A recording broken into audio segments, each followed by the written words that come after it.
अच्छा, आज का टॉपिक बहुत इंपॉर्टेंट है जिस पे हम बात करेंगे कि हम किस तरह बच्चों के अंदर उनकी स्लीप रूटीन को फिक्स कर सकते हैं और किस तरह उसको बेहतर कर सकते हैं। हमने नोटिस किया है कि 92% अवाम जो ये वीडियोस देखती है वो नॉन सब्सक्राइब है हमारे चैनल को। तो आपसे एक हम्बल रिक्वेस्ट ये है कि इस चैनल को प्लीज़ सब्सक्राइब करें ताकि आपके लिए हम बेहतर से बेहतर कंटेंट बनाएं और बड़े से बड़े डॉक्टर्स को अपने प्लेटफॉर्म पे ला सकें।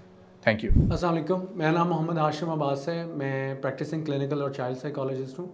मैं स्पीच लिंग्वा स्पॉट में अपने फ़राइज़ सर अंजाम दे रहा हूँ और मरहम के प्लेटफॉर्म से अगर आपने मेरी कंसल्टेशन बुक करनी है तो आपकी स्क्रीन पे एक नंबर होगा, आप उसके थ्रू कर सकते हैं। तो इसमें सबसे इंपॉर्टेंट एलिमेंट और सबसे इंपॉर्टेंट फैक्टर है कि हमें चाहिए कि एज अ पेरेंट्स हम बच्चों के साथ स्टोरी टाइम वाली बुक्स यूज़ करें जो कि हम डेली अपने बच्चों के साथ यूज़ कर सकते हैं when they are sleeping. Like 10 o'clock पे आप स्टार्ट करें बच्चों के साथ और वो स्टोरी टाइम से ये होगा कि बच्चों के अंदर ये चीज़ डेवलप होगी कि they would be thinking about stories. आप कोई भी इंफॉर्मेटिव स्टोरीज़, सोशल स्टोरीज़ करवा सकते हैं क्योंकि जब बच्चे सोएंगे या बच्चे स्लीप की तरफ आएंगे तो उनके दिमाग में ये चीज़ें चल रही होंगी और उनके अंदर ये ड्रीमिंग आ रही होगी जब वो स्टोरी बुक्स को रीड करेंगे और जब पेरेंट्स उनको सुना रहे होंगे। तो ये एक बड़ा इंपॉर्टेंट फैक्टर है कि आप स्टोरी बुक्स के थ्रू बच्चों को स्लीप उनका स्केड्यूल कर सकते हैं। साथ ही साथ उनके स्लीप आवर्स को फिक्स करें, like and it should be consistent for the whole week. 7 days होते हैं वीक में, तो हमें चाहिए कि 7 डेज़ ही इसको प्रैक्टिस करें, नॉट 5 डेज़।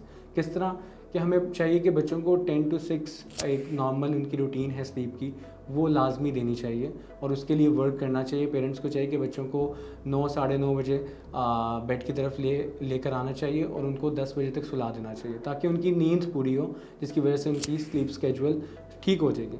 उसके साथ साथ एक बहुत इंपॉर्टेंट फैक्टर है कि हम बच्चों को स्क्रीन ना दें। स्क्रीन जब बच्चे सोने लगते हैं तो बच्चे स्क्रीन बहुत यूज़ करते हैं और स्क्रीन में होती है ब्लू स्क्रीन।